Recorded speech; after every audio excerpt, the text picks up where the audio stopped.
Hey guys, Analog Man here for another deck profile, and as you can see from the title, we are finally going back to Beelstarmon, and this time we are actually updating it to BT7, where the deck has essentially completely shifted from being a almost pure, Three Musketeer deck to basically being a rush deck, thanks to the new sets with Eismons, both normal and scatter mode, and the new option card in BT7, Calling from the Darkness, which still to this day, even in Japan in BT9 or BT10 soon, is super broken at the moment. I actually, with this deck, I actually managed to win as a recording of May 12th. At my locals, I actually managed to get third place with this deck, which is really insane because I went up against both Jessamon and Crania, which are possibly the two most worst matchups for this deck, and yet I managed to power through them. Jessamon I didn't win against, but I did manage to put him to game 3, which was incredible feat for this deck because before this deck was just so slow you could never do that. But now with the Eismon engine and with the new option cards, you can potentially just kind of recycle and just keep going each turn. And if your opponent can't go as fast as you, they basically lose the game.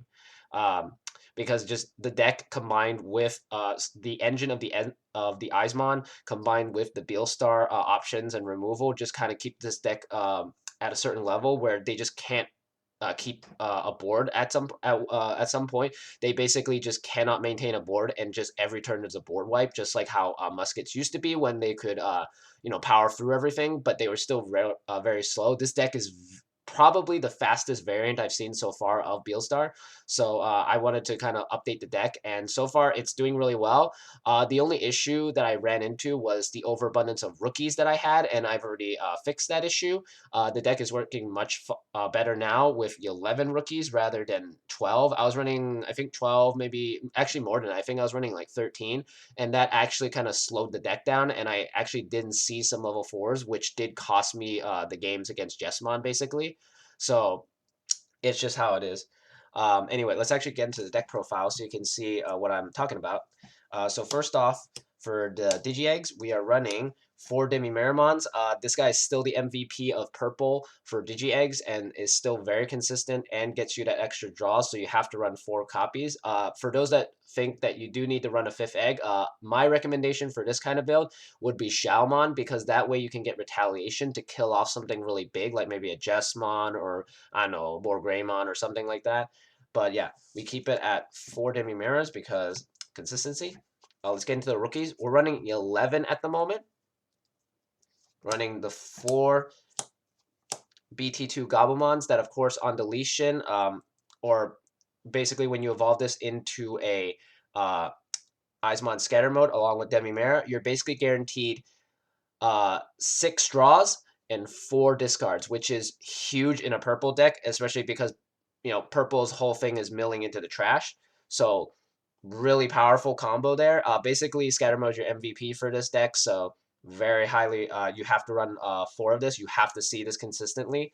And then when you don't see him, you have this Goblimon from the purple starter deck. This guy's not as good because his effect is on when attacking. You get to draw a card and discard a card. So sometimes you might not draw into what you need, but he's still pretty good. But I honestly don't like seeing him as much. I like seeing him more. So I kind of reduced him down to 3 because he was bricking me a few times. Then we're running the 3 Gazimon because right now in BT7, almost everybody wants to gain memory and not off of their tamers. So this helps kind of even it out because purple kind of has a hard time memory choking sometimes, especially when you don't see your tamers. So having this kind of keep them at odds kind of helps with you to stall them out.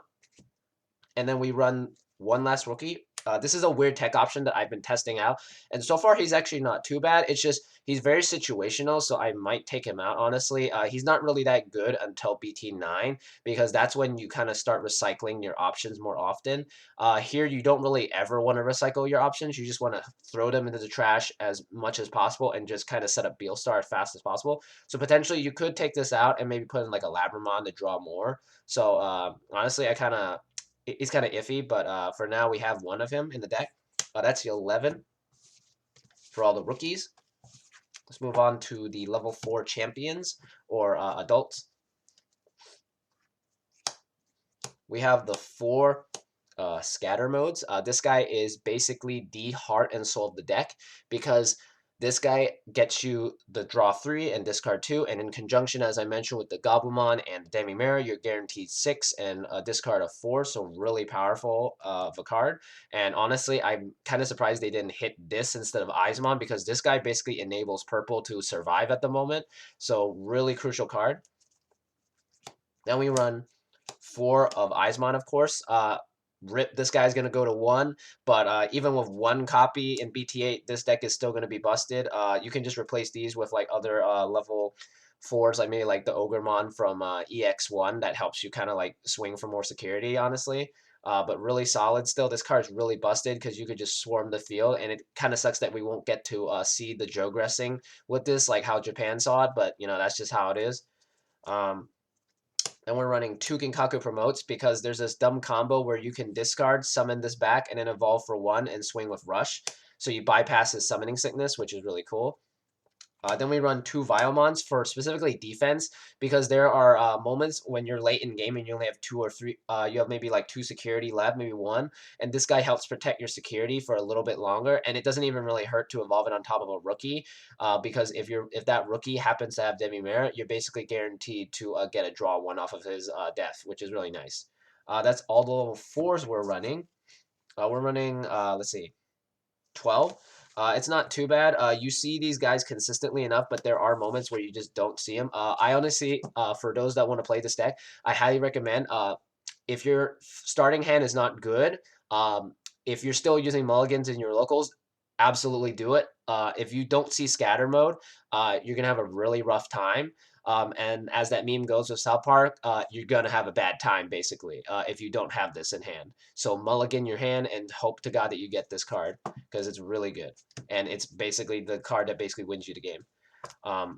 Anyway. Then for level 5s, we run, of course, the 2 Rebellions. Originally, I was not running this in my deck, but because my locals is full of red, or just OTK decks in general, this card helps kind of deter them from swinging next turn. It basically forces them to wait an extra turn, which allows you to push up maybe a rookie and then evolving the scatter mode and setting up your Beelstar. So this guy is really crucial against red and OTK decks. But we only run 2. You don't need to see him as much, but you just need him as a tech option. That's all for level 5s. Let's go into level 6s. For level 6s, we're only running 1 level 6, and of course, we're running Beelstarmon because for anybody that doesn't know, she's really broken. She reduces her own cost for every 1 for every single 7 cost option. I know that there's Avenged Kidmon out there right now, but I have honestly never seen a single person play Avenged Kidmon against a Beelstar deck. It's honestly one of the most rare things. And people say that they'll tech it in, but I have yet to see anybody ever tech it in except for maybe me with my security control, and that's it. But yeah, this card's really busted. Still to this day is really good, and I'm glad I still have my set of secrets. Let's move into the option cards. These are all the 7 cost options we are running for the deck to help discard and set her up, basically. Oh, wait, no, actually, no, my bad. We still have 1 more monster. We still have a level 7, specifically Zwart Defeat. Originally, I was running 3 of this, and the problem is that I bricked into him continuously, which was the problem. So I actually took out 1, and I've been seeing him, but I haven't been seeing him consistently to the point where he bricks. So having him at 2 is really nice.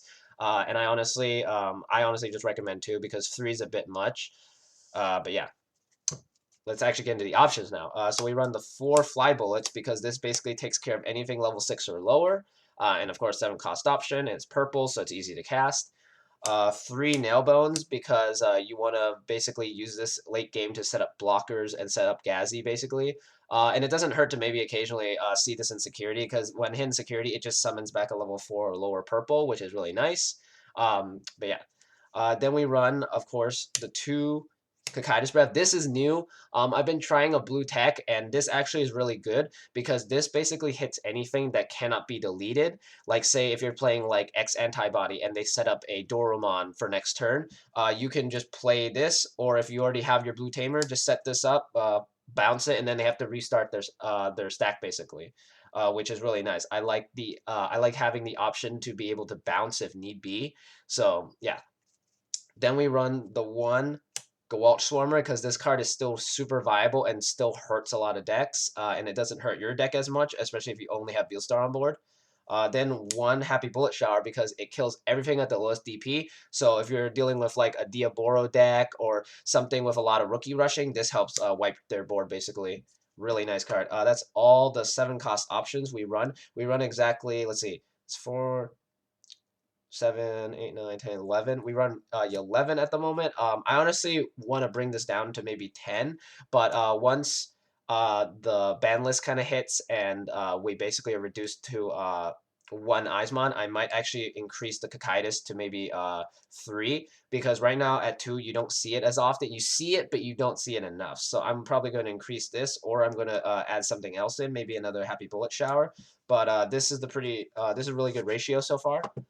And then after those, we are running the 3 Calling of the Darkness. This new card is super busted, and for anybody that doesn't know about this ruling, the ruling is that this says that it deletes a Digimon, then you get to grab 2 stuff. So apparently the ruling is that you can actually play this, and you can still grab back 2 things. Or in conjunction, or you could just delete something and just, yeah, like this card has a very weird ruling because of its wording, because it says delete one of your Digimon, period, then return. So basically you don't have to resolve the first part, but then you get to resolve the second part kind of if you don't have anything to pop basically. So this card is actually kind of busted, and honestly I'm hoping the ruling kind of changes on that, because it kind of makes this deck a little bit gross, because you could just there's a really dumb combo I figured out. I'm going to show you after this. But yeah, 3 Calling of the Darkness. If you want to run Deathclaw, you can also run it. I've seen a lot of builds basically running 1 or 2, but I took those out because most of the time you don't even really need to pop their board, honestly. You just want to keep swinging, and by the time they even set up a board, you basically already have game anyway, so you don't absolutely need it. So running 3 Callings is already pretty broken. Then for Tamers, we run... Oop, hold on. Drop the card. Yep. So we run the 2 Analog Boys. Originally, I actually took these out, which was a huge mistake, because this card can basically search out a Beelstar for you, which is really nice.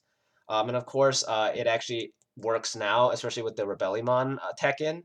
Then we run the 2 mats to help resolve the Cocytus Breath, because with how Beelstar works, you cannot resolve Cocytus Breath without a blue source. So having this out, and also the fact that it's a memory setter, also really helps.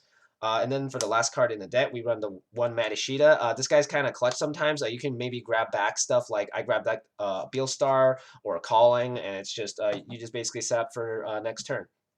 Anyway, let me show you some of the combos. So one of the combos I found is if you have a Zwart Defeat out, and after you swing, usually this guy will survive, especially in BT7. It's not really, like, it's very rare for him to die now compared to back in like BT6 when they're just like huge threats and security all the time.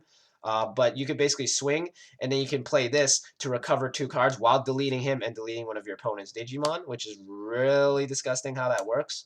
And then the previous combo I mentioned before with basically how you do this combo is that you have Gabumon with a Demimera, and as you can see here, you're getting a draw 3, draw 2, and draw 1, so that's 6 cards with 4, and when he dies, you can basically just discard one of these.